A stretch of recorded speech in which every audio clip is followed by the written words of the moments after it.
Maaga po tayo ngayon, 6:13. Nasa bukid na po tayo.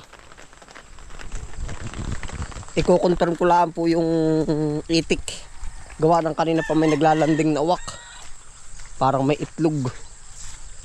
Oh, yun. Patatlong attempt na yung uwak na bubagsak doon sa tapat ng itik po. Pakalasa ko, may itlog yung. Kita niyo po ba itik yun? Nakatatlong attempt na po, kaya aking pupuntahan kung anong mayroon doon. Kanina pa po yun, yung bago lumiwanag na pagkarating ko. Maaga po tayo ngayon ay. Chichik po natin. Gawa naman nung inahin, yun pa yung uwak ko yun. Gawa nung itik, lumalapit din sa gilid ay.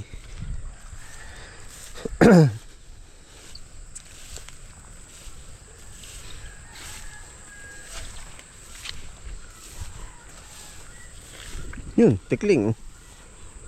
May itlog siguro dito. Aga din. Pero ito na muna, check natin ito. Nakailang baba na yung uwak eh. Ah, meron nga oh. Yun. Kaya pala nakailang baba na oh. Naay po. Yan oh. Ah, fresh na fresh eh. Yun po yung itik oh.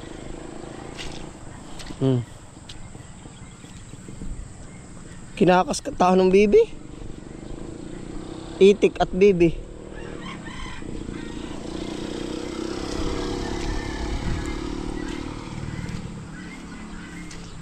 Pwede siguro itong palimliman dun sa bibi. Naglilimlim po yung isa nating inahing bibi dun ay. Yan.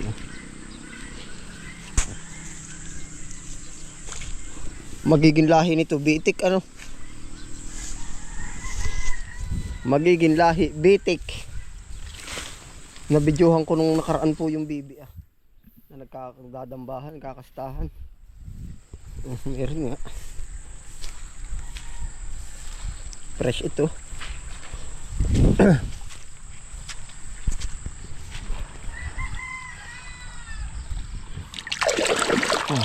Bagong-bago.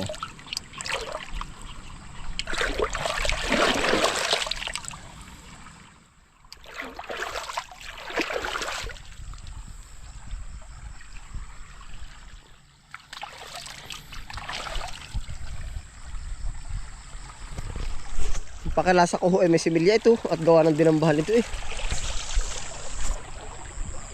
Yan oh, malaking tandang.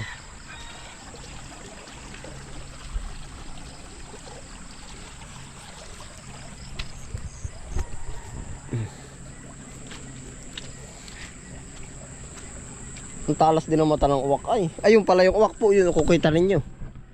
Yun sa dulo ng paling uwak yun oh.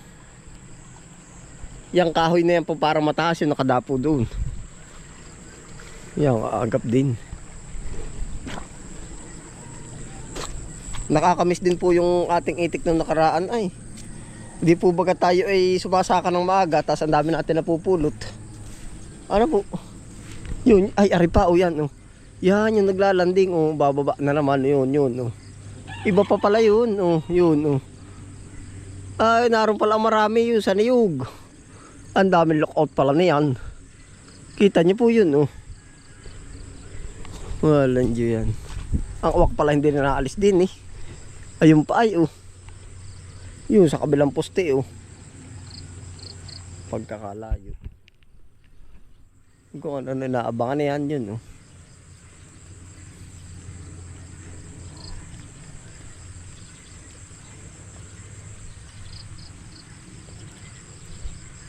Naay po ring itlog ng mga ano ng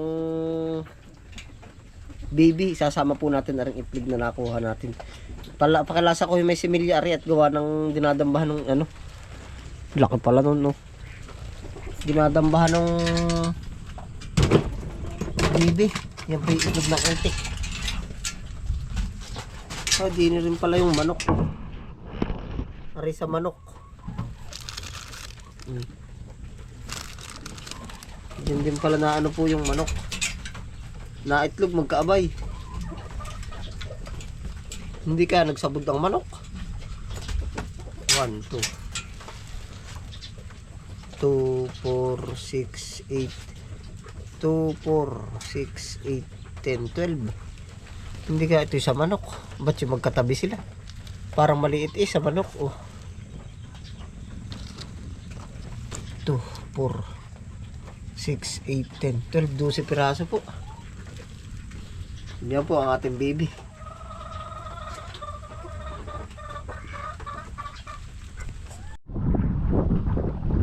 Ayun po, pag babalikan po natin yung mga ibang episode po natin, talagang meron tayong mga itik. Yan, itik. Tapos ayong mga bulaklak dun sa gilid. Opo. Tayo po ay magtatanim ngayon ng hardin. Dini. Akin po lilinisan at gawa ng, kung naalala nyo po yung ating hiningi kay Tio Abil na kulay orange na, anong tawag doon? Marigold po. Tatanim po natin dito sa gilid. Buhay na po. Yan. Ito po yun. Yan, ito yung mga marigold po na buhay na siya. Inilagay ko po sa paso para di mawala. Kahit po medyo may ganyan dawag, lalagyan po natin ng ng mga hardin. Yung ganito po. Di po ba ito kulay, ito'y kulay yellow. Yung meron po tayo na binhi na yan, orange. Maganda po, maganda rin yung orange. Atin din po itong i-set up ng medyo may orange. Naay pa, tiyan po kung gaano ko kahilig. Ito hindi ko na lang ibinablog. Ngayon lang yan. Yung mga buto yan. Yan, marigold. Paglaki po na yan, ay diretso po. Gawa po ng tayo rin lang po naman nagme-maintain ito. Yun ngayon, tayo magtatabas din at ating iaakat yung ibang mga buhay na po. Tatamnan po natin yung gilid na yan. Kung ngayon man po hindi natin pansin ito, ito po papakita ko po sa inyo pag ito nagsilakihan na. Yan, maganda rin po, may dinasaan po ba ng mata.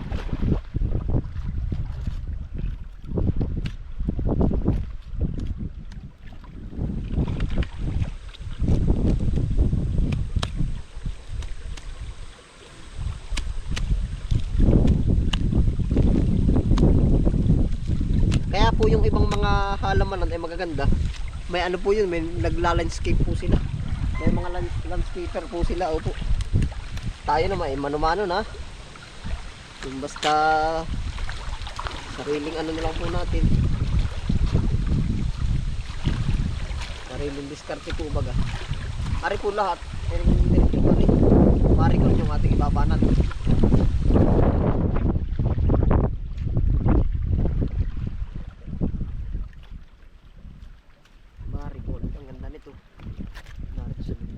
Buti po medyo may ulan pa.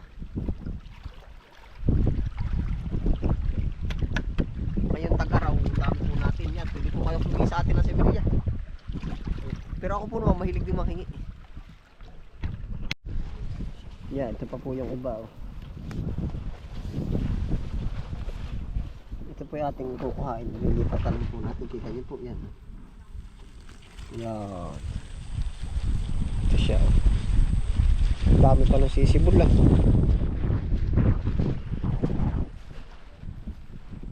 Tapos ari pa po ito galing ito kay Nisan po yan. Sabi tayo yan. Dami pa pala dinig kukuha. Ari. Matatabas lang ito. Yan. Sa hilig po natin sa pananim mo ating pagkukuhain ito.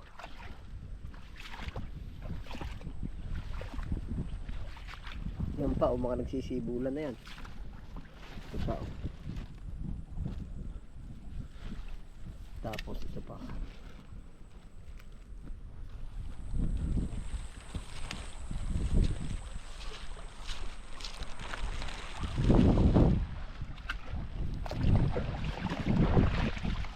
Ilalagay po natin dito sa mga gilid-gilid na ito. Yan. Puro marigold. Kahit po maraming timbon, wala pong problema yan.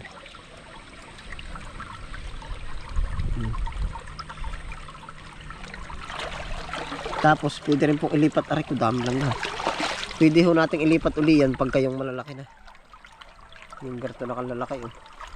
Pwede na siya mag 1 by 1. Buhay po yan.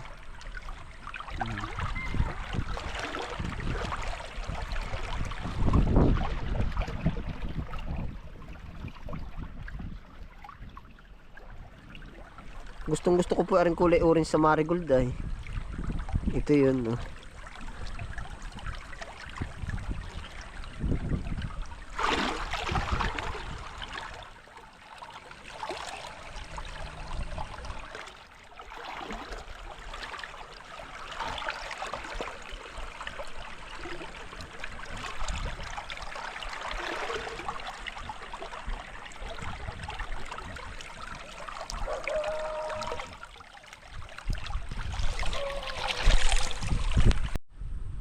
Tayo po yung mangunguha din kay Kalayas ng ano, yung mga nag-u-over the bakod na ano, yung ganito po kamantigi. Oh yan, tatanim po natin.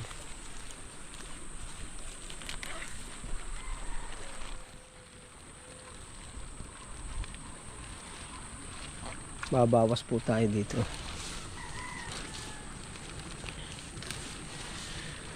Kamantigi po, iba't ibang kulay. Tatanim po natin sa gilid ng palayan. Ako po may mga naitanim na dyan kamantigi yan. No? Ngayon po dadagdagan ulit natin. Dagdag tanim po ulit.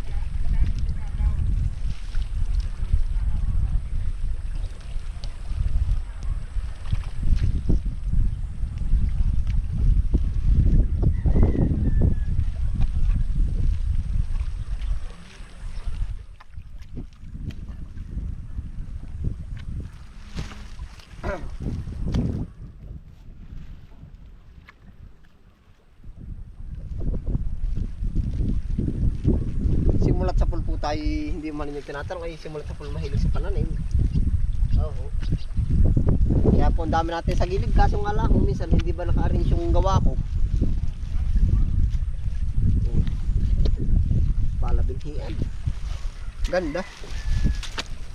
Yan.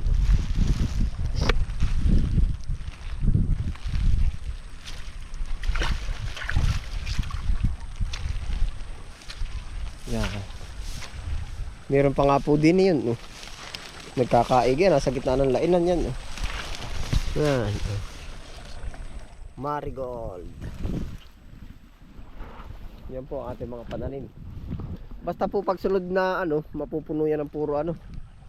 Ito straight na ito. Mapupuno ng marigold po, iba't ibang kulay po. Oh. Ayun, paano po? Di sa episode na ito po ay ano, yun yung uwak ay ating inano. Lagi nabagsak po dun ay palay may itlog ng itik. Opo. Tapos yun, tuloy tanim na po tayo nitong mga iba't ibang ano po natin dito, ornamental plant. Ayun, salamat po sa inyong pagsama. Ingat po lahat. Happy lang po. Bye.